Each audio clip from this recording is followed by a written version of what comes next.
हाँ जी सर, हमारी क्या है कि मैं टीम रेबल से हूँ, ब्रेस्ट कैंसर पे जो लोग काम कर रहे थे। तो इस पे हमें जो प्रॉब्लम आ रही थी वो ये थी कि हमारे पास डेटा हमें मिल रहा था जो कि जिसके अंदर टोटल 5000 इमेजेस थी। 5000 मल्टीप्लाई बाय 4 इक्वल टू 20,000। और बस वो हमारे पास डेटा अवेलेबल था उस वक्त तक वो। ठीक। और हमारे पास और कोई फर्दर कोई काम नहीं था। तो और उसके विजुअलाइजर भी नहीं था हमारे पास। डाइकॉम इमेजेस थी वो, और उसका हमारे पास कोई विजुअलाइजेशन सॉफ्टवेयर कोई हमारे पास अवेलेबल नहीं था। तो अच्छा। उसके अंदर जितनी हमने प्रोग्रेस की है वो ये है कि मैं आपको बताता हूँ, एक सेकंड में दूसरी चीज़ शेयर करूँ। हम्म।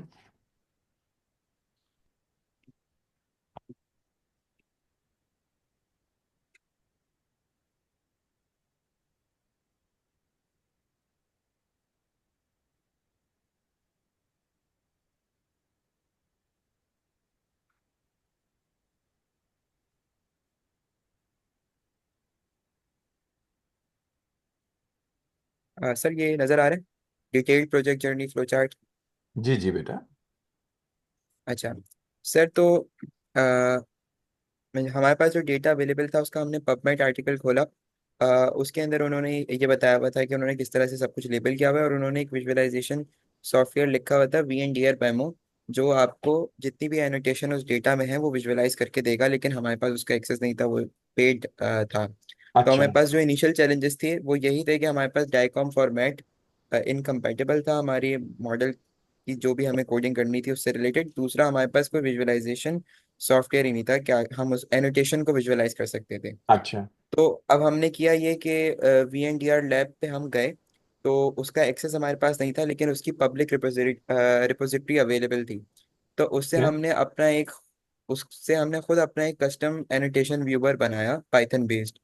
तो अब हमारी प्रोग्रेस ये है कि हमारे पास सारी एनोटेशन विजिबल है विद कोऑर्डिनेट्स। तो मैं आपको वो भी दिखाता हूँ कि अच्छा, हमारे ये पास अभी किस। डाइकॉम जो था, डाइकॉम की जो इमेजेस होती हैं ये स्टैटिक होती हैं या वीडियो के फॉर्मेट में होती हैं? स्टैटिक होती हैं।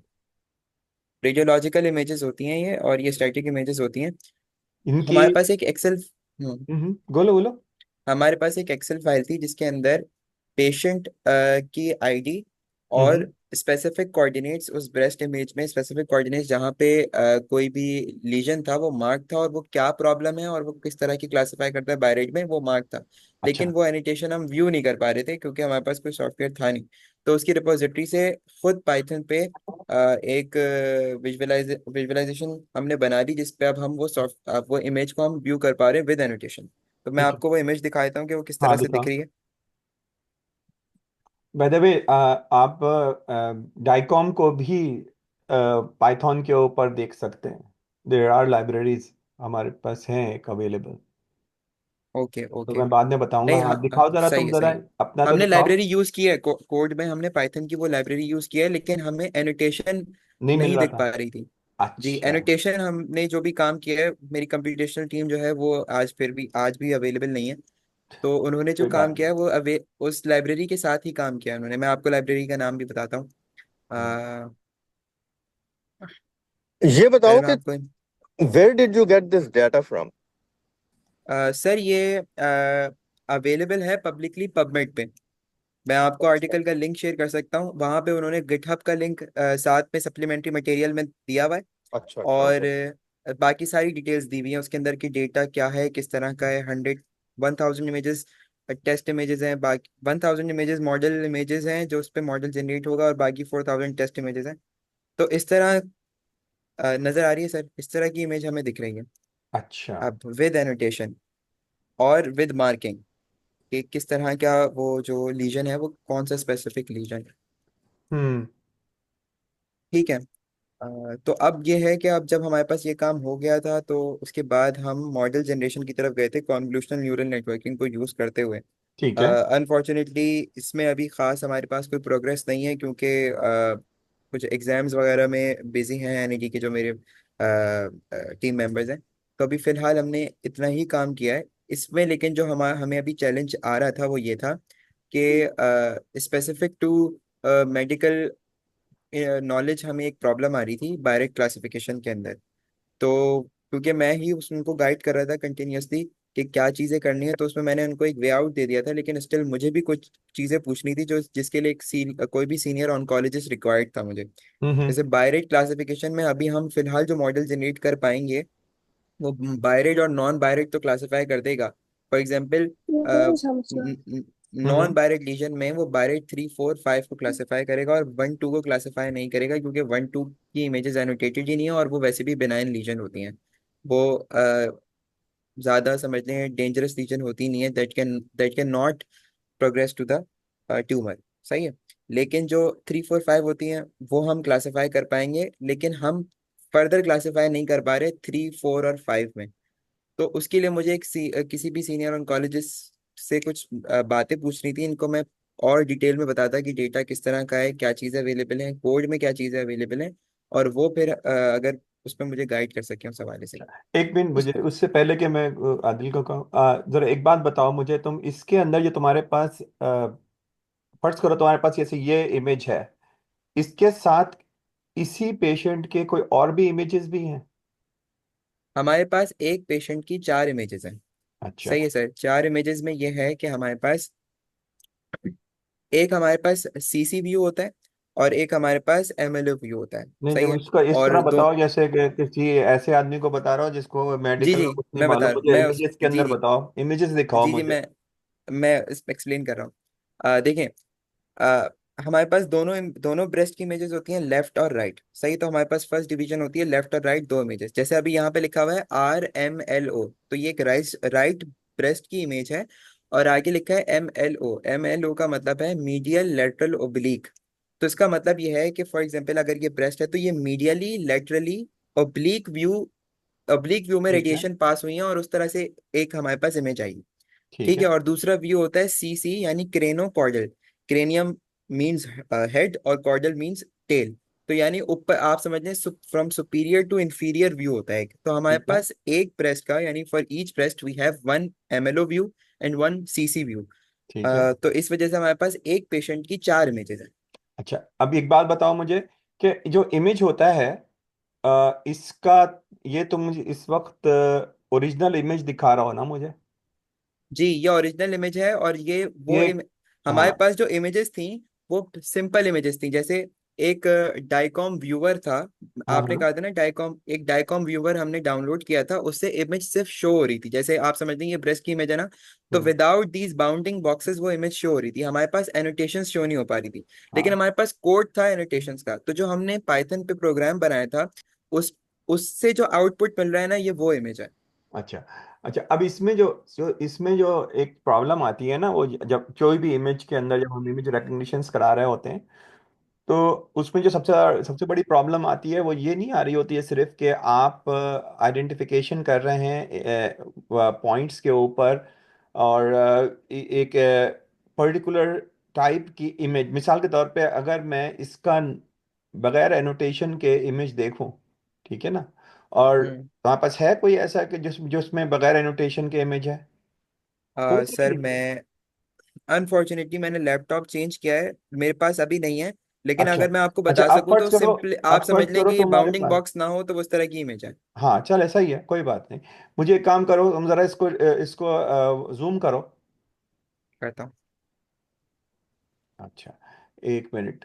अच्छा, इसकी ओरिजिनल जो ओरिजिनल आपके पास इमेज होगी, आपको मालूम है कि वो उसकी डेफिनेशन, वो कितनी है, रेजोल्यूशन कितनी है? जी सर पता लग सकती है, वो उसके अंदर उसकी प्रॉपर्टीज से पता चल जाएगी। हम्म। तो मुझे मालूम करके बताना कि क्या है, इसलिए कि जो जब तुम देख रहे हो ना इसको, जरा सा इसको ऊपर हम्म। करो, स्क्रॉल अप करो, स्क्रॉल अप करो। हाँ, अच्छा, अब जूम करो थोड़ा सा, और बस नीचे आओ जरा सा, हाँ। अच्छा, अब अगर अगर तुम ये देखोगे ना कि आप जब आप ट्रेन कर रहे होंगे ना, तो ये जो इमेजेस के अंदर जो तुम दिखा रहे हो कि, अच्छा, ये तुमने कहा था ना 1 से लेकर कुछ 6 तक के कोई तुमने पॉइंट्स हम्म। डिफाइन करे थे, तो ये जी जो जी। है, ये जो दो नजर आ रहे हैं, ये कौन से हैं? 4 है, 5 है, 6 अ, कौन से हैं ये? सर मैं आपको ये बता रहा था कि हमारे पास 6 डिविजन्स हैं, 1 2 3 4 5। ठीक है, 6 तक। लेकिन 6 को हम कभी भी डायरेक्टली मेमोग्राम से क्लासीफाई इसलिए नहीं कर सकते क्योंकि हम किसी कैंसर को बायरेट 6 तब बोलते हैं जब तक हमारे पास उसकी बायोप्सी का रिजल्ट ना हो। बायोप्सी आप अच्छा। लोगों को पता होगा। तो इसलिए हम 1 2 3 4 5 तक रहते हैं। अच्छा, उस 1 2 3 4 5 में भी हम 1 2 को नॉन बायरेट कह रहे हैं और 3 4 5 को बायरेट कह रहे हैं, क्योंकि ये उस आर्टिकल में पबमेड में प्रॉपरली डिफाइन हुआ है। तो ये मैं ठीक आपको एक ईमेल लिखूंगा, उसके अंदर जितनी डिटेल्स हैं वो बता दूंगा। तो फिलहाल अभी ये बायरेट क्लासिफिकेशन बता रहा है, जो कि फर्दर 3 4 5 हो सकती है। लेकिन वो है। 3 4 5 कैसे करना है उसके अंदर हमें एक प्रॉब्लम आ रही थी। हम्म, वही मैं कहने वाला था कि जो इमेजेस होते हैं ना, जब हम इमेजेस को में से पर्टिकुलर एरियाज या पर्टिकुलर टाइप, मिसाल के तौर पे अगर फर्ज करो यहाँ पे ये एक इमेज होता है जिसके अंदर हमारे पास कलर्स होते हैं, ठीक है ना? हम्म। अब मुख्तलिफ जगह पे कलर्स होते हैं, जैसे आपने यहाँ पे एक स्क्वायर के अंदर डिफाइन कर रखे हैं, वो उसमें भी स्क्वायर के अंदर डिफाइन हुए हुए होते हैं वो, ठीक है ना? जब आप उसको डिफाइन कर रहे होते हैं तो हमें जो जब हम कोड लिख रहे होते हैं तो हमको कोड के अंदर ये बात को, इस बात को समझाना होता है उसको, या ट्रेन करना होता है कि आप जो, एक मिनट यार, आप जो जो आइडेंटिफिकेशन करोगे ना उसके बेसिस क्या होगा, ठीक है ना? तो उसके लिए एक पर्टिकुलर बेसिस होता है जिसके बेस के ऊपर आप उसकी आइडेंटिफिकेशन को स्टार्ट करते हैं। तो मैं भी सिर्फ इसलिए पूछ रहा था आपसे कि क्योंकि अगर मैं ये इमेजेस देखूं जो आपने दिखाए हैं, 2 इमेजेस, और अगर मैं नीचे आऊं जरा सा, इस जूम करें थोड़ा सा, और जूम करें, इन बस रुके, रुके रुके रुके रुके, जरा सा ऊपर जाएं ताकि एक बॉक्स आपका आ जाए, ठीक है ना? तो इसके अंदर कई ऐसी चीजें हैं नीचे के पोर्शन ऑफ द इमेज के अंदर जिसको आप उसी तरह से आइडेंटिफाई करेंगे, तो आपके पास हम्म। कोई ना कोई एक ऐसा मेथडोलॉजी होनी चाहिए जिससे ना सिर्फ ये पता चले कि ये तो खैर हुआ हुआ है, नॉट नेसेसरीली के नेक्स्ट टाइम जो आप इमेज देख रहे होंगे उसके अंदर इसी जगह पे हो, हम्म। कहीं और भी होगा ना, लेकिन what will be the similar thing will be that 3 4 and 5, that type will always be there, so just like कहूँगा कि ये हो गया 5 जो है रेड हो गया, वो येलो हो गया, वो ग्रीन है। तो अगर आप ये कलर से करेंगे ना तो ये कलर में ये आपका 3 आएंगे, अब ये कहीं भी हो सकते हैं कलर्स, ठीक है हम्म। ना? तो इसमें जो कोड लिख रहा, इसके अंदर कोड कौन लिख रहा है और उसका उसमें क्या कौन सी चीज यूज कर रहा है वो अब आपके पास नॉलेज नहीं है, तो मैं नहीं ऐसा सर, है करूंगा मेरे ना कि, पास। जी जी, मैं मुझे जितना पता है मैं आपको बता देता हूँ कि एनईडी के स्टूडेंट्स ही हैं, वो पाइथन बेस्ड कोड ही लिख रहे हैं। किसी और उसमें नहीं लिख रहे हैं, और मेनली कॉन्वोल्यूशनल न्यूरल नेटवर्किंग को यूज कर रहे ठीक है, ठीक है, ये तो बेसिक है, ये सब मालूम है हैं। सब, ये इसके बगैर आप, ये तो स्टार्टिंग पॉइंट हो गया आपका, हम्म। ठीक है, ये समझ में आ गई बात। तो अब आपका सवाल ये था कि अब आपको किसी एक्सपर्ट की ज़रूरत है जो क्या क्या रहे एग्जैक्टली। सर जो हमारे पास 3 4 5 के अंदर फर्दर डिविजन्स है ना, उसके अंदर हेल्प चाहिए, क्योंकि अभी हमारे पास आप इस तरह समझ लें कि जो नॉलेज है उसको हमने इमेज के साथ किस तरह से ट्रेन करना है कि वो हमें 3 4 5 को डिफरेंशिएट कर सके। क्योंकि हमारे ठीक है, पास एक्सेल में जो डेटा है उसके अंदर लेबलिंग है कि ये this patient is BIRADS 3, this patient is BIRADS 4।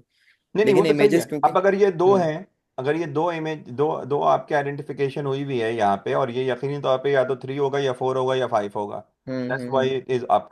तो टेल मी कि इसके अंदर क्या, आपके पास जो एक्सेल है उसमें तो यकीनी तौर पे होगा ये हम्म। तमाम चीज के, ये वाला ये कौन सा, तो उसका मतलब है वो डेटा मौजूद है, आपको ट्रेन करते हम्म। वक्त आपको मौजूद है। अब आप हम्म। क्या फर्दर डिवाइड भी होते हैं ये 3 के अंदर भी, विद इन 3 देयर आर नहीं, सेवरल? विद इन 4 डिवाइड होते हैं, विद इन 4 डिवाइड होते हैं ए बी सी के अंदर।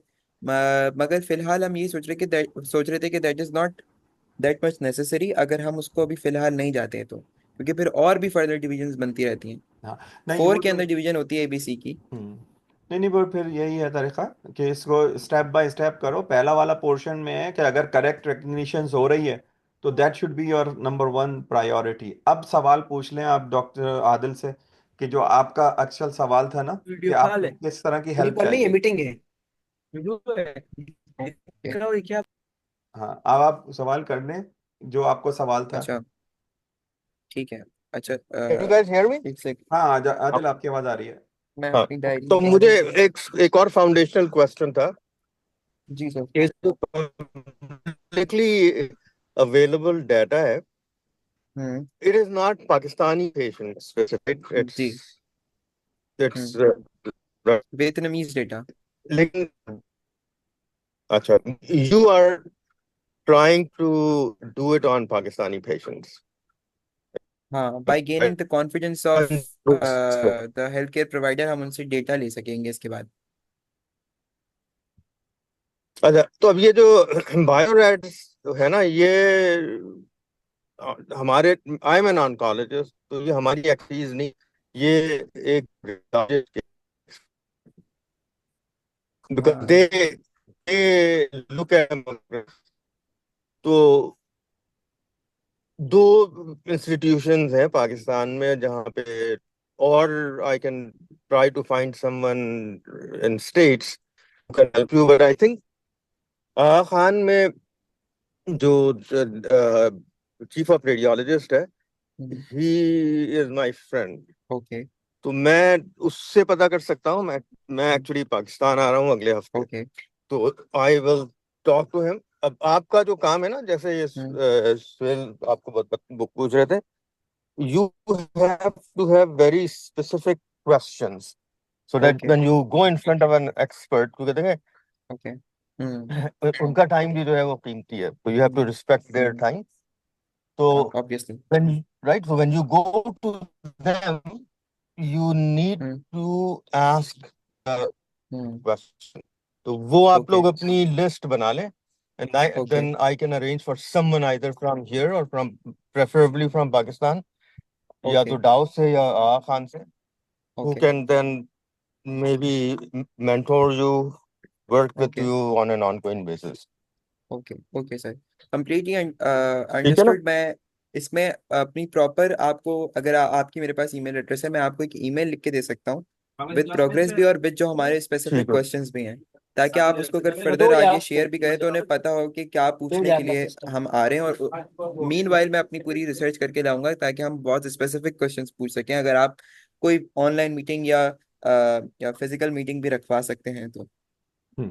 तो मैं ऐसा करता हूँ कि Suhail will share my email address, तो तुम हम्म। लोग मुझे ईमेल कर दो। I hmm. Am coming to Pakistan इंशाल्लाह, नॉट नेक्स्ट संडे को मैं पहुंच जाऊंगा, तो I will okay. Actually then talk to a couple of people जो मेरे दोस्त हैं, and then इंशाल्लाह I will have someone meet with you. Okay. Okay. अच्छा, ये शहरियार, इस बात का ख्याल रखना कि ये जो तुम इनिशियल काम कर रहे हो ना इमेज के बाद, तो इट्स नॉट हम्म। नेसेसरी कि हम सिर्फ इस वक्त ये पर्टिकुलर इमेज जो तुम अपना ब्रेस्ट के लिए यूज़ कर रहे हो, हम्म। जैसे मेमोग्राम्स हम्म। यूज़ कर रहे हो, हम इसको, यही चीज़ जो है ना, हम कई जगह पे यूज़ कर सकते हैं। ठीक है ना? ओके। तो हमारे साथ यहाँ पे डॉक्टर अली, मोहम्मद अली भी मौजूद हैं जो कि कार्डियोलॉजिस्ट हैं, और ये हम्म। यू यू वहाँ से, क्या नाम है, आइलैंड से ज्वाइन करा है इन्होंने। तो उनके पास जो प्रोजेक्ट है वो हार्ट से रिलेटेड है। ओके। अलैक्म। वालेकुम अस्सलाम। वालेकुम सलाम। आदिल या अली अली अलैक्म से। आपको कैसे हैं? हेलो, हमने डॉक्टर आदिल कैसे हैं? अल्हम्दुलिल्लाह सब ठीक ठाक। लगे शुक्रिया। तो जो आप करोगे ना, इससे इमेज वाला पोर्शन जो आपका कोड होगा ना, बेसिक कोड जो होगा वो किसी भी इमेज के ऊपर ट्रेन हो सकता है। हम्म। प्रॉब्लम ये होती है कि हम जो मेथडोलॉजीज यूज करेंगे वो कितनी रिफाइंड यूज करेंगे। तो पहला आपका काम सही है, ये कि आप एक छोटा सा एक ये बना लेंगे ना, तो आप अपने लोकल जो आपके डॉक्टर्स वगैरह हैं उनको आप कन्विंस कर सकेंगे कि आपके पास बेसिक नो हाउ मौजूद है। अब अगर वो आपको अपना डेटा देंगे तो आप उस नए डेटा के ऊपर ट्रेन करके उनको, तो I think that's a very right approach. तो ठीक है शहरियार, थैंक यू। अच्छा, नेक्स्ट थैंक यू कौन सो मच। बताएगा?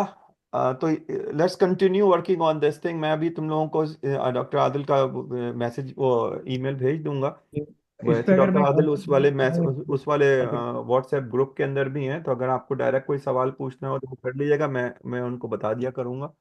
ठीक है। डॉक्टर साहब, अगर मैं इस पे जो है वो अगर एक आउटपुट देना चाहूँ रिगार्डिंग द डाटा, अगर he if he wants in breast cancer, तो यहाँ पे हमारे पास बहुत सारे बायो बैंक्स हैं। UK biobank, okay. Qatar biobank, Canadian biobank, they can take the data from there. और ओके। उनको ये अप्लाई करना होता है from any of, you have to prepare the proposal. तो आप उसमें प्रपोजल बना के आपके पास जो भी आपकी स्टडी है, तो आप UK bio bank, Qatar bio banks हैं, इनके पास बहुत सारा डाटा होता है at least for your pilot okay. Study के लिए, जो आपको वैलिडेट कर देगा। आपकी सही है। स्टैटिस्टिकल एनालिसिस आपको पता चल जाएंगी, either your study is really validated, तो सर आगे आप उसको प्रोग्रेस करें टूवर्ड्स एनी फर्दर। तो हम लोग यहाँ पे करते ही, हम लोग यूके बायो बैंक से, कतर बायो बैंक या कैनेडियन बायो बैंक से जो है वो अपना प्रपोजल उनको भेजते हैं। और उनके पास बहुत सारा इस तरह का इमेजिंग्स और बायोलॉजिकल डेटा बहुत मौजूद होते हैं फ्रॉम ओके। अलग अलग सोर्सेज से, but it's an open source data. ठीक है, वो ओपन सोर्स डेटा लाइक आपको एक सीडीसी, लाइक सीडीसी सर। बिल्कुल उसी की तरह से है एक तरीके से, मगर ये कि ये बड़े ऑर्गेनाइज्ड होते हैं, नहीं, तो इसके सीडीसी अंदर का थोड़ा सा, सीडीसी का जो डेटा होता है वो इतना डेप्थ मेनली में नहीं होता। मॉर्टेलिटी। यहाँ पे यूके और कनाडा वगैरह के अंदर, क्योंकि इनके इनके गवर्नमेंट के, फेडरल गवर्नमेंट के अपने इदारे होते हैं। जैसे वहाँ पे एनएसए है, तो एनएचएस। वो लोग करते हैं डेटा को कलेक्ट। तो उनके पास बड़ा डेटा सेट भी होता है और बहुत कॉम्प्रिहेंसिव डेटा भी होता है। ठीक है। एग्जैक्टली। नेक्स्ट कौन है? कोई और ग्रुप जो अपना बताना चाह रहा है आज?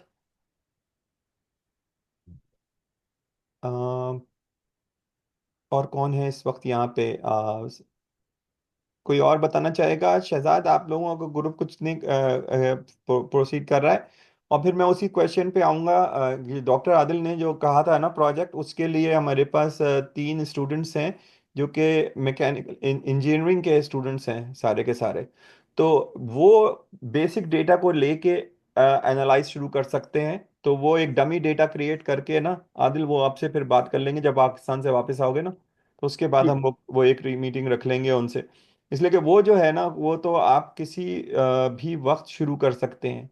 अच्छा, दूसरा ये था कि अभी तुम मुझे अपने वो जो स्टूडेंट्स हैं, वो जो तुम्हारे एनईडी के स्टूडेंट्स हैं ना शहरियार, उनके नंबर नाम वगैरह बता देना, शेयर कर लेना मुझसे, और किस डिपार्टमेंट के अंदर हैं और कौन से एयर के अंदर हैं। अच्छा, इसके अलावा दहीका, आप हैं आप किसके साथ काम कर रही हैं? दहीका या महनूर, आप किसके साथ काम कर रही हैं? सर ये शहजाद? मेरे ग्रुप सर के हैं शहजाद भाई सर। के साथ। अच्छा, शहजाद के साथ। हाँ शहजाद, तुम लोगों का प्रोजेक्ट कौन सा है? हाँ सर, हमने ये किया था कि स्किन कैंसर के हवाले से कि इमेजेस वगैरह डिटेक्ट करके अच्छा, तुम एआई लोगों की का बेस भी पर उसको वही है, एनालाइज करें। इमेज वो जी भी है, सर। तुम्हारा भी इमेज का ही है। ठीक है। हाँ और सर, ये कोई तरीका बता दें कि रिसर्च कैसे करेंगे, क्योंकि हमारा एक एक्सटेंसिव आइडिया नहीं है रिसर्च करने का, तो आप थोड़ा बता दें फिर हम देख लेंगे दोबारा से ही। ठीक है। तो वो जो हम रिसर्च का रिसर्च मेथोडोलॉजी के ऊपर एक वो रख रहे हैं सेमिनार, तो उसमें उसमें हम डिस्कस कर लेंगे ये वाला पॉइंट। तुम एक काम ये करो कि जैसे बल्कि शहरियार, तुम्हारे को भी ये करना चाहिए। तुम्हारे पास जो एक्सेल के अंदर डेटा पड़ा हुआ है ना, यस उसके लिए सर। तुम एक काम ये करो, कोई ऐसा स्टूडेंट ढूंढो या ऐसा दोस्त ढूंढो जिसको स्टैटिस्टिक्स आती हो। सर मैं खुद आर पे और पाइथन पे स्टैटिस्टिकल एनालिसिस कर लेता हूँ, मेरी पब्लिकेशंस भी हैं। अच्छा, तो अब एक काम करो तुम, ये जो तुम इसके ऊपर कोई स्टार्ट करो बेसिक एनालिसिस से, और स्टार्ट करो अपने, या तो तुम मल्टीवेरिएट से करो, और ये ओके। देखने को करो कि इसके अंदर कितने कंपोनेंट्स क्रिएट कर सकते हो तुम। सही है। तो आइडेंटिफाई करके मुझे बताओ कि कितने कंपोनेंट्स जो हैं वो निकल रहे हैं, और उन कंपोनेंट्स के जो इसलिए कि तुम्हारे को सबसे बड़ा जो प्रॉब्लम आएगा ना, तुम्हारा डेटा सेट के अंदर वेरिएबिलिटी कम होगी। अगर तुम वेरिएशंस के लिए देखोगे तो तुम्हारे पास कॉलम्स जो होंगे वो कम होंगे। तुम्हारे पास एक इमेज है, उसके बाद तुम्हारे पास ये लिखा हम्म। हुआ है कि उसका डेट वो है क्या चीज़। ठीक है, तीसरा चीज़ उसका, और तो अब एक्सेस तुम्हारे लिख ले को, हुए हैं। हाँ, अब तुम्हारे को, तो तुम जो हो सिर्फ और सिर्फ इमेज को नहीं देख रहे, तुम सिर्फ एक डेटा को देख के बेसिक बेसिक काम कर रहा हो। ठीक है ना? तो उसमें तुम्हारे को प्रॉब्लम आएगी, लेकिन कम से कम तुम्हारे को ये पता चल जाएगा कि क्या तुम 4 को अलग कर सकते हो, 5 को अलग कर सकते हो और 3 को अलग कर सकते हो। तो ये ऑब्वियसली होना चाहिए तुम्हारे डेटा, जब तुम डेटा को बेसिक एनालिसिस करोगे ना स्टैट्स से, तो ये आना चाहिए तुम्हारे पास। मिनिमम 3 तो आने चाहिए, वरना 5 आने चाहिए तुम्हारे पास एक्चुअली। ओके। और बाकी जो होंगे वो आप उसको आइडेंटिफाई नहीं कर सकेंगे, लेकिन ये 3 कंपोनेंट्स जो होंगे ना, ये बहुत ऑब्वियस नजर आएंगे तुमको डेटा को एनालाइज करने के बाद। तो तुम इसको करके मुझे बताना इसका रिजल्ट्स क्या आया है। और चाहो तो तुम ना आर यूज कर लो, पाइथन को, इस डजंट मैटर। बात ये है कि मुझे रिजल्ट्स भेज देना बस सिर्फ तुम। सही। अच्छा, और ओके। कोई अच्छा, इसके अंदर वो कोई और अगर है, किसी को प्रेजेंट करना है अपना आज, तो please go ahead, otherwise we can move on to the next thing. चलो ठीक है। अच्छा, ये इसमें जो एक और आई थी ग्रुप, क्या नाम था उस लड़की का? महीन, तुम भी उसके साथ काम कर रही हो, शहजाद के साथ? नहीं सर, मेरा तो इंडिविजुअल प्रोजेक्ट है। मास्टर्स की स्टूडेंट हूँ मैं सर साद कासिम के साथ काम कर रही हूँ। ही इज माय अच्छा, सुपरवाइजर। हाँ, आप बताएंगे अपने प्रोजेक्ट का किस स्टेज पे है अब? सर लास्ट टाइम मैंने आपसे डिस्कस किया था ना कि I wanted CBC reports of cancer and non cancer patient. तो एक बात हमारी हुई थी कि अगर हमें ऑफिशियल डेटा नहीं मिल सकता तो हम अपने इंडिविजुअली जो है वो सीबीसी की पेमेंट करके लोगों से सीबीसी कराएंगे। तो हुआ ये कि मैंने जेपीएमसी में अप्रोच किया था, जिना सिंध मेडिकल यूनिवर्सिटी में। तो I got a lead from there and I got a co supervisor from there. तो मेरी अभी वहां पे आईआरबी वगैरह फॉर्म मैंने सबमिट किया है उनसे फॉर द डेटा। तो अच्छा, मैं cancer and non cancer patient के लिए सीबीसी रिपोर्ट्स वहां से कलेक्ट करूंगी। अपार्ट फ्रॉम दैट जितना डेटा मेरे पास था जो मैंने अपनी पर्सनल रिसोर्सेज से गेट किया था उसके ऊपर मैंने जो है वो ईडीए वगैरह स्टार्ट कर दिया है फॉर अच्छा। The scene what is the difference between what are the parameters are different from cancer and non cancer patient. तो मेरा जो अभी तक प्रोजेक्ट का प्रोसेस है वो यहाँ तक चल रहा है। तो उसमें आपने पैरामीटर्स डिफाइन करें कि कितने पैरामीटर्स आपके पास आइडेंटिफाई आइडेंटिफाई हुए हैं अब तक? मैं अभी तक 9 to 10 पैरामीटर्स के ऊपर काम कर रही हूँ। बेसिक तो हमारे आरबीसी डब्ल्यूबीसी और एमसीएच एमबीसी और होमोग्लोबिन्स वगैरह होते हैं। बट हमारे पास 2 पैरामीटर्स ऐसे होते हैं, अगर मैं मेडिकल टर्म से बात करूँ क्योंकि मैंने एक मेडिकल डॉक्टर से इसके ऊपर कंसल्ट किया था कि हमारे पास सीबीसी की रिपोर्ट में लेमोसाइट्स एंड न्यूट्रोफिल्स एक ऐसे पैरामीटर्स होते हैं कि जब भी किसी पेशेंट को ब्लड कैंसर की, लंग कैंसर की या ब्रेस्ट कैंसर की प्रॉब्लम होती है तो वो डिस्टर्ब होता है। तो अच्छा। तो ये बताएं कि आपके पास आपका what is the goal of your study? Actually sir हमारा गोल ये है कि हम पैथोलॉजिकल टेस्ट के बेसिस के ऊपर ये आइडेंटिफाई करें कि इस पेशेंट को फ्यूचर में कैंसर हो सकता है या नहीं हो सकता। अच्छा, तो ओके। इसको जो हमारे पास जो पुरानी टर्मिनोलॉजीज हैं, जिनको हम यूज़ करते थे मेंटेनेंस के अंदर, तो एक होता था प्रोएक्टिव मेंटेनेंस, एक होती थी प्रिडिक्टिव मेंटेनेंस। ठीक है? हम्म। तो हमारे पास प्रोएक्टिव और प्रिडिक्टिव जो होती हैं, ये एक तरह का आपका प्रिडिक्टिव टेस्ट है। इसके अंदर एग्जैक्टली। आप ये बताने की कोशिश कर रहे हैं कि the chances of this is. What is the probability of having cancer in बिल्कुल, द फ्यूचर। बिल्कुल। तो चांसेस के बारे में आप वो कर रहे हैं, और उसके अंदर आइडेंटिफिकेशन सिर्फ ये है कि प्रोबेबिलिटी तो है, पॉसिबिलिटी कितनी होगी वो हमको नहीं मालूम, लेकिन based on the some certain signatures you are basically saying कि ये चांसेस ऑफ हिम और her getting something like this is very high. और वो हाई को आप डिफाइन करना पड़ेगा आपको, कि अब मेरे ख्याल है डॉक्टर साद भी आपके साथ हैं यहाँ पे, तो आप लोगों ने डिफाइन तो किया होगा ना कि कट ऑफ पॉइंट के ऊपर जो कौन सा कट ऑफ पॉइंट होगा जिसपे आप कहेंगे आप प्रोबेबिलिटी जो है ये सिग्निफिकेंट है और इसको हम इग्नोर नहीं कर सकते। तो ये जो कट ऑफ पॉइंट होगा ना, इसके अंदर ये बहुत इंपॉर्टेंट है आप लोगों के लिए कि आप आइडेंटिफाई करें वो वाला पॉइंट, इसलिए कि हम रेंज जब डिफाइन करते हैं किसी भी चीज़ की, तो उसकी जो वेरिएबिलिटी होती है ना वो बहुत ज़्यादा चेंज होती रहती है। तो क्या आपके पास जितने भी पैरामीटर्स हैं उनकी अपनी एक नॉर्मल रेंज होंगी, ठीक है ना। हम्म। ठीक है, अब नॉर्मल रेंज को जब आप क्रॉस कर रहे होते हैं तो आपके पास 10 पैरामीटर्स हैं और आप 10 में से 5 ने आपको ऊपर की तरफ गया और 5 जो है वो नीचे की तरफ गए। तो इनका हम्म। जो इफेक्ट आता है ना, आपका फर्ज करें आपके आपका जो जो आउटकम था इसके ऊपर वो ये था कि chances of this person getting cancer is around 60%। तो इसका मतलब 40% चांस नहीं है, ठीक है ना। हम्म। अब ये जो कट बिल्कुल। ऑफ पॉइंट है ना, ये डिपेंडेंट होता है आपके रेंज के ऊपर, जिसको वेरिएबिलिटी एनालिसिस के अंदर हम कोशिश करते हैं कि इसको इंक्लूड कर लें। तो साथ के साथ मिलके आप जरा इसके ऊपर जरा थोड़ा सा इन्वेस्टिगेट करिएगा कि क्या वो जो वेरिएबिलिटी होती है विद इन द रेंज किसी भी पैरामीटर की कितनी हम्म। बड़ी कितना ज्यादा इफेक्ट कर सकती है। Most probably you might be able to find some research on this area, most probably. इसलिए कि ये हम जब हम कोई ड्रग बनाते हैं तो ड्रग के अंदर हमारे को इसकी जरूरत होती है कि वेरिएबिलिटीज को हम बहुत ज्यादा इंश्योर करते हैं उसकी मैन्युफैक्चरिंग के अंदर, और सॉरी उसकी प्रोडक्शन के अंदर। So, let me ask you this question. ये बताएं कि जो सीबीसी के कितने क्राइटेरियाज को आप देखेंगे? 9 to 10 अभी मैंने आपको डिस्कस किया ना कि 9 to 10 पैरामीटर्स को हम डिस्कस कर रहे अच्छा, और हैं और उसमें इसमें जो आपने रिसर्च की है, जी आई एम श्योर यू, आपके पास कोई बैकग्राउंड रिसर्च आपने की है। आप आपकी क्या फाइंडिंग है रिसर्च में? सर, मेरी फाइंडिंग्स यही हैं जैसे कि मैंने डिस्कस किया कि हमारे पास कुछ पैरामीटर्स ऐसे होते हैं जो कि एनीमिया पेशेंट के भी डिस्टर्ब होते हैं, अल्सर पेशेंट के भी डिस्टर्ब होते हैं। मतलब सीबीसी एक ऐसी चीज है जो कि इनिशियली हर हर डायग्नोसिस से पहले हमारा सीबीसी होता है। इवन ये कि कैंसर की हम बात करें या हम एनीमिया की बात करें, इवन ये कि किसी पेन की बात करें, तो बेटा, नॉर्मल एक सीबीसी। आई एम हीमाटोलॉजिस्ट, ठीक है।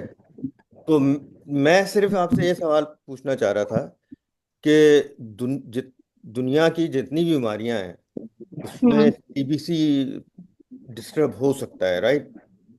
तो अब उसमें से आपको अगर फर्ज किया 100 बीमारियां हैं, राइट, इसमें के न्यूट्रोफिल और लिम्फोसाइट का रेशो गड़बड़ हो सकता है, तो उसमें से आपको कैंसर निकालने के लिए मेरा कंसर्न आपकी स्टडी में ये है कि you will need hundreds and thousands of samples to predict. तो और एग्जैक्टली। प्रिडिक्शन के लिए भी आदिल, मेरा ख्याल है हम मैं इसको टेक्नोलॉजी के लिहाज से देखता हूँ तो मेरा जो इसमें जो इशू आता है वो ये आता है कि आपको इसका मतलब है कि डेटा ही ऐसा चाहिए जिसके अंदर ये चीज आइडेंटिफाई हुई हुई है, cancerous hmm. Cancer and non cancer. और जैसे एग्जैक्टली। डॉक्टर अख्तर कह रहे हैं ना कि वो जो एबनॉर्मलिटी है ना वो कई वजह से हो सकती है, ठीक है ना। तो आपको ये भी डिफरेंशिएट करना पड़ेगा कि जिसके अंदर आपने उसको कहा कि उसको कैंसर हो सकता है, तो क्या बाद में जाके उसको कैंसर हुआ। तो राइट, ये फॉल्स हम्म। पॉजिटिव भी तो होंगे ना? हाँ, ये इसका मतलब है इसको लॉन्गिट्यूडनल आपको इसको भी चेक भी करना पड़ेगा। फिर यह है कि क्या वही जो दो सिग्नेचर्स आपको मिले थे, मैं होपफुली आप सिग्नेचर समझ रहे होंगे जो मैं किसको कह रहा हूँ, जो जो सिग्नेचर्स आपको मिले थे जिसने आपको पॉइंट आउट किया कि ये कैंसरस है ये कैंसरस नहीं है, वो जो सिग्नेचर था, can it be replicated in some other disease, जो कि पॉसिबिलिटी हो सकती है इसके अंदर।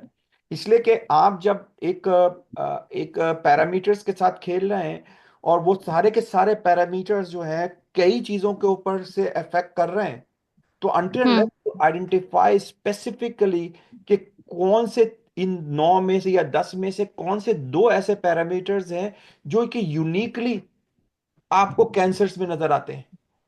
हम्म। वो अलग में आते हैं कहीं और भी, लेकिन उसके साथ कुछ और भी चीजें अटैच्ड होती हैं। हम्म। तो उसके लिए मैं जो जो है ना मैं समझूंगा कि आप जब एक कॉम्प्रिहेंसिव आपको लिटरेचर रिव्यू करना पड़ेगा जो आपको ये बताए कि क्या किसी ने कैंसर के ऊपर स्पेसिफिकली इस पे रिसर्च करी है, और क्या किसी ने उस रिसर्च को क्रॉस चेक किया है नॉन कैंसरस चीजों से के साथ, जो कि वो भी एक इलनेस है जो कि उसकी वजह से हो सकती है। तो ये जो आपका पास डेटा इससे मिलेगा ना, तो उसमें आपको आसानी होगी। अ, किसी भी किस्म का एआई क्रिएट करना या एमएल क्रिएट करना उस वक्त पॉसिबल ज्यादा हो जाता है जब हमारे पास उसकी बेस नॉलेज का कॉम्प्रिहेंसिव, हमारे पास उसका कॉज एंड इफेक्ट रिलेशनशिप का एक अंदाजा हो हमें। तब हम बड़ा अच्छा एक मशीन लर्निंग क्रिएट कर सकते हैं। लेकिन अगर हमारे पास हम मशीन से ही कह रहे हैं कि वो खुद सीखे, तो हमें इस बात के लिए तैयार रहना चाहिए कि हमारे पास कई फॉल्स नेगेटिव आएंगे और कई फॉल्स पॉजिटिव आएंगे। ठीक है ना। और उसको हम सिवाय हमारे पास जो चेक करने की चीज होती है वो होती है कि हम एक्चुअली टेस्ट करें उसको, और वो बहुत मुश्किल काम है और बहुत ही पैसों इन्वॉल्व वाला काम है। तो मैं अभी भी यही कहूंगा कि अगर आपने लिटरेचर रिव्यू करा है तो हमको लिटरेचर रिव्यू का अपना जो चैप्टर है वो भेज दें। ठीक है। तो उससे मुझे अंदाजा हो जाएगा, और यही मैं उससे भी कहूंगा शहरियार से, अगर शहरियार अभी हैं, कि कम से कम अपना आप वो तो भेजें ना हमको, लिटरेचर रिव्यूज जो आपने किए हैं, तो उससे बहुत कुछ पता चल सकता है। अस्सलाम वालेकुम सर। हाँ, वालेकुम डॉक्टर साद सलाम। बात क्या कर रहा हाँ, हूँ। क्या हाल है मेरी आपके? आवाज़ आ रही है आपको? हाँ, बिल्कुल खैरियत आ से रही है सर। बेटा।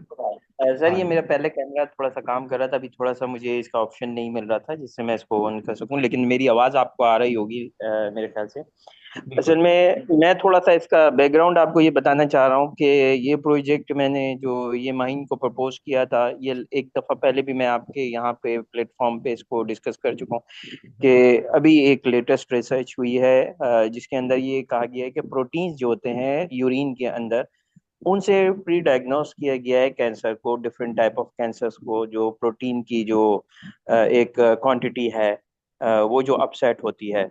तो वो तो प्रोटीन हमारा एक मकसद जो था वो सिर्फ सीबीसी नहीं था बल्कि यूरिन टेस्ट को भी इंक्लूड करना था, लेकिन ये हमारे पास जो थीसिस होता है इसकी एक लिमिटेड टाइम ड्यूरेशन है, तो हमने पहले सीबीसी को टारगेट किया है इसके अंदर। इसके अंदर जो हमारा एक मेन फोकस है वो इस चीज़ पे है, जो हम सुपरवाइज ट्रेनिंग कर रहे हैं, हमारे पास जो डेटा सेट है वो लेबल्ड है। जो कैंसर पेशेंट्स हैं और जो नॉन कैंसर पेशेंट्स हैं, बेसिकली इन दोनों का डेटा सेट है हमारे पास अभी। हम इसका जो एक बेसिक मोटिवेशन है वो ये है कि आपको पता है कि कैंसर में अगर वो पहली स्टेज पर डायग्नोस हो जाए या अर्ली स्टेज में पता चल जाए किसी को, तो उसको जो कर्व करने के, उसको रोकने के चांसेस हैं वो ज़्यादा होते हैं। जैसे जैसे वो आगे प्रोसीड करता जाता है तो वो चांसेस मजीद डिक्लाइन करते जाते हैं। तो हमारा मकसद ये था कि क्या कोई चीप, कोई इजीली अवेलेबल टेस्ट ऐसा मौजूद है जिसके यूज़ करते हुए कोई भी पेशेंट जो है वो प्रिडिक्ट कर सके कैंसर के, कि वो उसको कितने परसेंट प्रिडिक्शन है। ये हम नहीं कह रहे कि this test can be regarded as a full and final test for in oncology for detection of different type of cancers, but it can if we on the basis of this data set and the distribution, we know that deep neural networks are capable to basically classify data that is basically distributed non-linearly and then may have hyper dimensions to it. So उन dimensions में आपस में relationship हो सकता है, but on a two dimension scale we cannot differentiate between that data that is not linearly separable. सो इसमें हमारा मकसद यही है कि वो जो डेटा सेट जिसको हम अपनी आंख से नहीं देख पा रहे कि उनके अंदर क्या रिलेशनशिप बन सकता है दैट मे कॉज कैंसर, उस रिलेशनशिप को न्यूरल नेटवर्क या मशीन लर्निंग मॉडल से एक्सप्लॉइट करना है by giving it label data set between normal patient and cancer patient. यानी न्यूरल नेटवर्क का एक एप्लीकेशन ये भी है कि बहुत जो intrinsic relationship, statistical relationship between data values है, वो अगर हम खुद नहीं कैलकुलेट कर सकते तो हम वो न्यूरल नेटवर्क के थ्रू और उसके नॉन लीनियर फंक्शन को यूटिलाइज करते हुए वो एक्सट्रैक्ट करते हैं उसके कि डेटा का आपस में रिलेशनशिप क्या बन रहा है।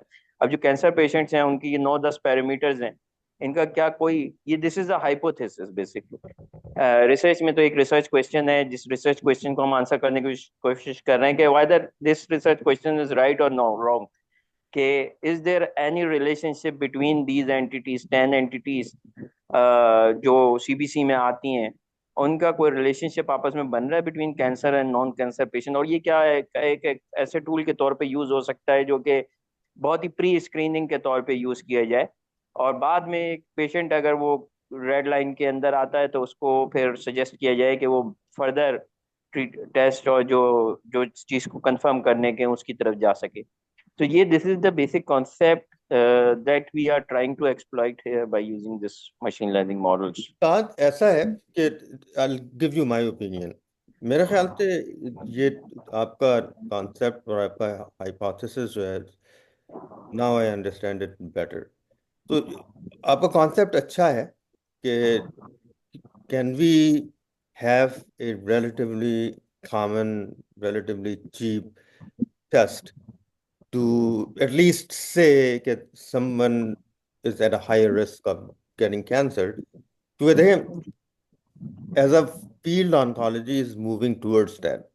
तो दुनिया भर में now there are several tests in clinical trials जो कि DNA PCR based है। तो early in during the development of cancer, a few cells can escape into the blood very early. तो एक टेस्ट है गैलरी टेस्ट करके, तो वो करते ही हैं कि पेशेंट का ब्लड ड्रॉ करते हैं, then they have technology to filter out 5-10 cells भी होते हैं, दे निकाल दे टेक इट आउट, और दे run a detailed DNA analysis, and then they can see the the DNA signature to predict if this patient is going to develop a cancer. लेकिन ये कि वो complicated है, महंगे हैं। अगर सीबीसी से आप ये प्रिडिक्ट कर सकें तो I think that's a very noble idea. बस कंसर्न मेरा ये होगा कि this will be this will require a large number of data set, क्योंकि अगर आप 10 पैरामीटर्स भी लेंगे तो वो, अब मिसाल के तौर पे लिम्फोसाइट काउंट है इन द सीबीसी, वो आप समझ लें there are thousand of diseases where it it can get disturbed. तो अगर आपके पास लेबल डाटा सेट भी है with cancer patients, I think just to train the model you will need a large number of data set to train it and then to validate it. उसमें आप डंडी नहीं मार सकते, क्योंकि to to check my CBC and tell me कि भाई आपको कैंसर होने वाला है, दैट्स अ बिग डील। आप समझ रहे हैं बात? तो for me it's a big deal, क्योंकि now you have destroyed me by saying. तो this model has to be very carefully developed and very heavily validated. अच्छा, This is my word माहिर, of caution. एक बात बताएं, आप आपका क्या प्रोग्राम है इसको आगे चलाने का? इसलिए कि मास्टर्स लेवल पे तो आप इतना ही करेंगे जितना छोट बता रहे हैं आपको डॉक्टर साहब, डॉक्टर साद बता रहे हैं आपको। तो इसका कोई इरादा है आपको कि इसको आगे लेके चलने का? इसलिए कि ये यहाँ पे ख़त्म नहीं होगा। ये जी सर। ये तो स्टार्ट है। यहाँ से आपको बड़ी बेसिक चीज़ आपको वो आइडेंटिफाई करने की कोशिश करवा रहे हैं, और वो आइडेंटिफाई भी हो जाएगी। और आपने मेरा ख्याल है पहला जो बेसिक आपने कैलकुलेशंस करी होंगी हाथ से, उसमें तो हाँ। उसमें आपने बड़े इत्मीनान से सेपरेट आउट भी कर लिया होगा उस डेटा के थ्रू, जो डेटा सेट आपके पास है। लेकिन जी सर। क्या है आपका इरादा इस तरह से आगे जाने का? जी सर बिल्कुल। If my masters will end but I want stop there, मतलब मेरी थीसिस यहाँ पे स्टॉप नहीं होंगी, मैं इसको कंटिन्यू रखूंगी और मजीद जिसके अंदर हो सकता है। That's why I recently contracted with JPMC because 300 and 500 raw data were not enough for me, क्योंकि हमारे पास ऐसा डेटा भी आता है, जैसे मैंने अभी डिस्कस किया कि एनीमिया के हमारे पास पेशेंट्स होते हैं, या कोई वीक पेशेंट है जिसके अंदर ब्लड की कमी है, तो उसके भी जो पैरामीटर्स हैं वो डिस्टर्ब होते हैं। तो we can't completely depend on the parameters of everyone. We मतलब हमें कोई ऐसा कैंसर पेशेंट की, इवन ये कि मैंने अपनी रिसर्च में ये भी आइडेंटिफाई किया है कि मैंने अपने एक पेशेंट था जिनकी मैंने 10 ईयर्स की रिपोर्ट्स कलेक्ट की थी। अच्छा, 10 ईयर्स में हुआ क्या कि उनको फर्स्ट सेकंड थर्ड ईयर में तो कैंसर डायग्नोज हुआ था, वो उनके टॉप पीरियड चल रहा था कैंसर का। दैट टाइम उनके कुछ पैरामीटर्स डिस्टर्ब थे। If I talk about haemoglobin, lymphocytes, platelet count specially. तो बट आफ्टर द 3-4 ईयर्स थी तो वो कैंसर पेशेंट थी, but after she healed they get better. तो उनकी जो रिपोर्ट्स थी वो बेटरमेंट होना शुरू हो गई थी। तो यहाँ पर मेरा पॉइंट ये आया कि मैं इस पेशेंट को after 4 years cancer patient mark करूं या नॉन कैंसर पेशेंट मार्क करूं, क्योंकि बिल्कुल। उनके सीबीसीए पैरामीटर वो दे दे आर फाइन नाउ। अब ये जो इवन है दे ना, आर ये स्टिल वाले, cancer patient but they are fine, they are, this is a survival case. तो यहाँ पर भी एक तरीके से एक वो होता है कि रिसर्च करके आइडिया हुआ कि हमें वो कैंसर पेशेंट चाहिए जिनको रिसेंटली कैंसर डायग्नोस हुआ है या जो in the process of treatment है। हम्म और एक बात का Can I ख्याल can I रखिएगा, और मेरे ख्याल है share डॉक्टर one? आदिल ने तो थोड़ा सा इस पे हल्का हाथ रखा, क्योंकि मैं एथिक्स पढ़ाता हूँ, तो मेरे Dr. लिए तो ये बहुत Adil sir, खतरनाक I have बात है। one question. सर हाँ अली कुछ कह I रहे हैं। have हाँ one. Ali. I have one question. Can I just put it on something like, because I don't know on which type of cancer they are working on. So कौन से type का cancer ये diagnose कर रहे हैं? क्योंकि parameters के हवाले से जिस तरह डॉक्टर आदिल ने कहा कि Galleri test, I know about that, but it is not recommended I think for the younger patients. It is only for the adults It's and not even the, recommended at all. It's still in clinical trials. it's मैं in सिर्फ clinical एक trial example because दे रहा था. yeah. So and this secondly, like CBC is a very like it's a very broad, it's a very common blood test. Parameters hmm should be like they're working specifically on the breast cancer or any other cancers. I think vitamin D is one of the most upper one because the prevalence. We had one study in which it shows that there's a prevalence of vitamin D deficiency in newly diagnosed breast cancers. So hmm I don't know exactly. They are screening entire like the patients at risk of cancer. Which type of cancer? It is a blood cancer, breast cancer, colon cancer. There are several types of identities. So question is a very vague from my side. They should have to do a systematic review at a particular cancer. अगर इसमें वे select कर लें कि कौन से cancer को ये focus कर रहे हैं, क्योंकि अब तक मैंने डिस्कशन में ये देखा नहीं कौन सा कैंसर, मतलब which type of cancer. तो आप And I बता सकते agree हैं? with him. Sir I think इसमें ये बहुत broad है. बहुत ब्रॉड है बिकॉज उसको स्पेसिफिक करना पड़ेगा रिगार्डिस के अगर ये सिस्टमैटिक रिव्यू भी करते हैं तो at least they should have a very specific which type of cancer they are looking for.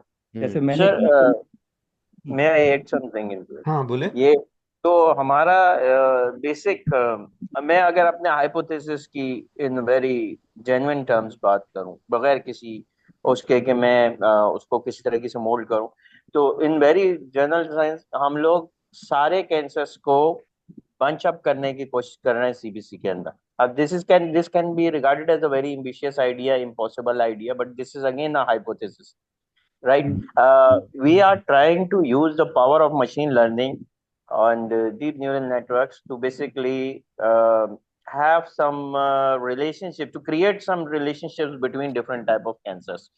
क्योंकि कैंसर के अंदर जो है उसकी जो प्रॉपर्टीज हैं वो तो सेम ही होती हैं, भले वो जिस्म के किसी भी हिस्से के अंदर बेसिकली पाए जा रहे हो. है So भाई, you इसका can भी So सही है। Saad, that's a जी big sir. jump though. We don't Right, know that, right?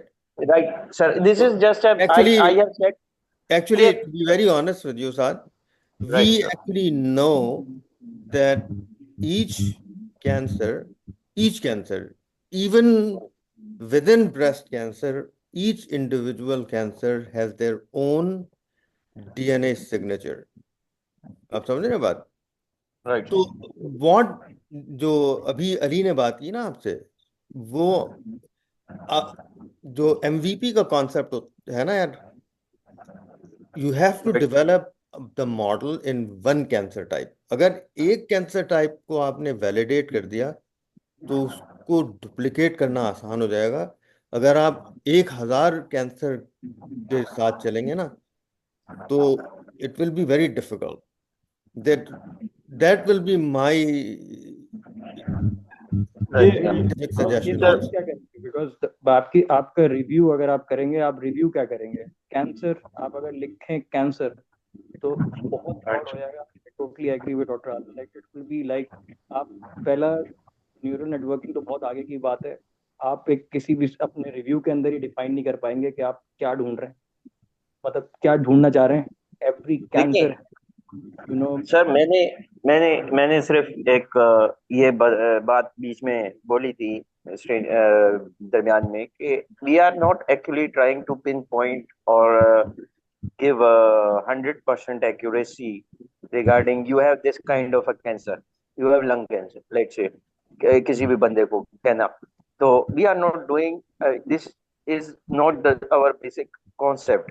हम we are basically working on a hypothesis कि एक बंदा एक बहुत बड़ी बाउंड्री है, उस बाउंड्री के अंदर जो है you have all this cancer patient, hmm उस बाउंड्री के बाहर जो है you have normal people. Hmm we are just making this boundary नहीं, कि either you fall in that boundary or not, this is a तो, prediction, तो this is a ये probability। लॉजिकली अगर मैं आई इसको टोटली एग्री विद साद हम अगर इस तरह कहूँ कि ये एक एक्सप्लोरेटरी रिसर्च है, जी सर।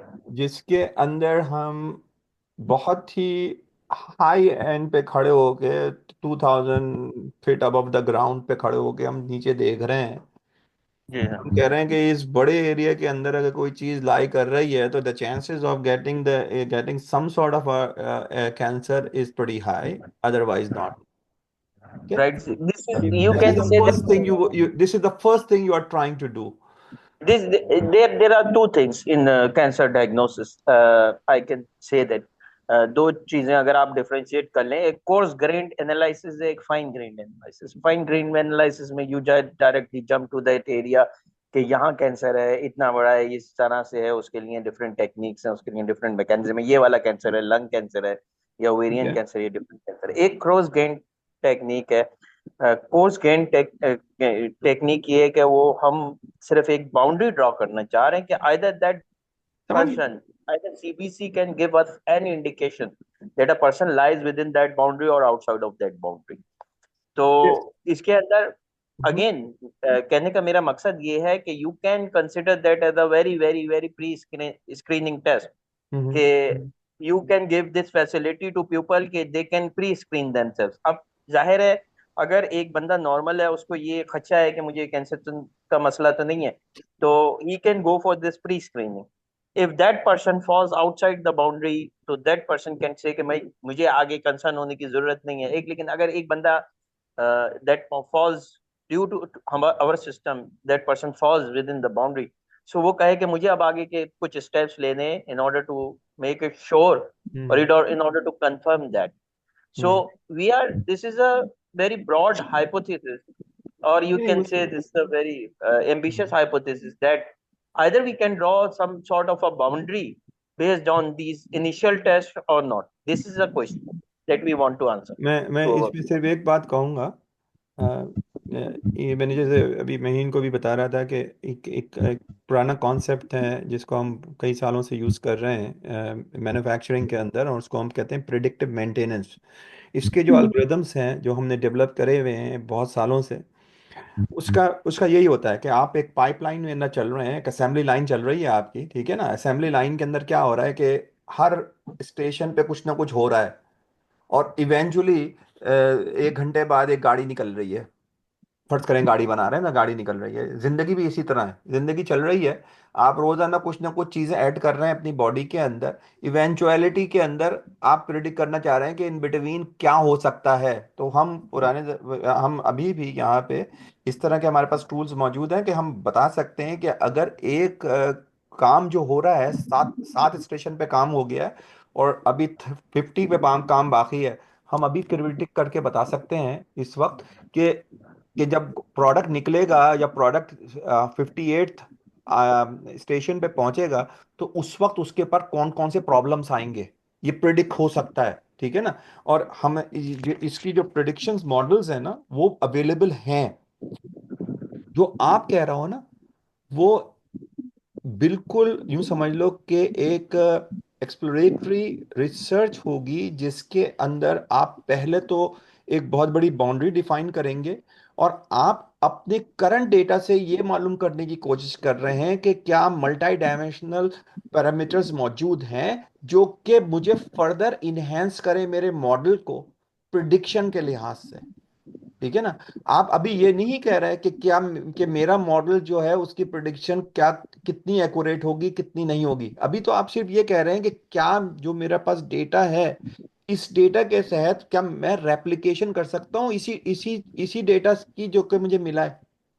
तो I exactly. Think for that particular spectrum आपका अगर है तो I think you guys are on the right track. इसके अंदर आप मास्टर्स लेवल पे जितना भी छोटा काम करा सकते हैं उसको कराएं, लेकिन ये तो एक बहुत बड़ा एक मेरा ख्याल है आपका बन सकता है साथ बहुत अच्छा और बहुत बड़ा एक रिसर्च बन सकता इसमें एक आइडिया मैं इनको देना चाहूंगा, यदि they are very much interested. तो ये जिस पेशेंट्स को इन्होंने आइडेंटिफाई किया है डेटा में, तो उसको पहले बेस लाइन सीबीसी ले लें, और जब उसको कैंसर डायग्नोस हो गया तो उसकी सीबीसी ले लें। है। हाँ ये भी कर सकते हैं आप। पहले बेस लाइन ले, बेस लाइन से पता चलेगा कि अगर कोई बेस लाइन उनकी सही थी, और जब उनको कैंसर प्योरली डायग्नोस हो गया तो दैट टाइम उनकी CBC very good and that's a very good idea. इसमें ये दोनों बातें हो जाएंगी ना आपको इसलिए कि आपको एक्सप्लोरेटरी रिसर्च के अंदर यही होता है कि हमें मालूम नहीं है कि कौन सी चीजें क्लिक करेंगी। हमारी हाइपोथेसिस तो एक है, लेकिन हम पोस्टुलेट क्या करेंगे, हम उसके साथ कौन कौन सी चीजों को एक्सप्लोर कर सकते हैं। तो एक क्वेश्चन है लेकिन उसके नीचे मल्टीपल सब क्वेश्चंस निकल रहे हैं हमारे पास। I think it's a good discussion. Let's continue working on this. Shahzad आपका ग्रुप जो है मिड टर्म के बाद मुझसे कांटेक्ट करें, तो फिर हम उसको आगे लेके चलते हैं। शहरियार चले गए हैं लेकिन शहरियार का कांटेक्ट मैं करवा दूंगा डॉक्टर अख्तर से। और महीन अगर आपको कुछ और भी अगर आप मुझे अपना लिटरेचर रिव्यू भेज सकें तो that will be the awesome thing. मैं इसको एक प्राइवेट उसमें यूट्यूब चैनल पे डाल दूंगा, तो जिनके पास ये लिंक होगा सिर्फ वो ही इस रिव्यू इसको देख सकते हैं और कोई नहीं देख सकेगा। ठीक है। Sure sir. थैंक यू जी। Okay. Thank you Adil, thank you Ali, thank you Okay, doctor thank साहब, you बहुत बहुत everybody. शुक्रिया Khuda सबका। Hafiz. अल्लाह हाफिज। अल्लाह हाफिज।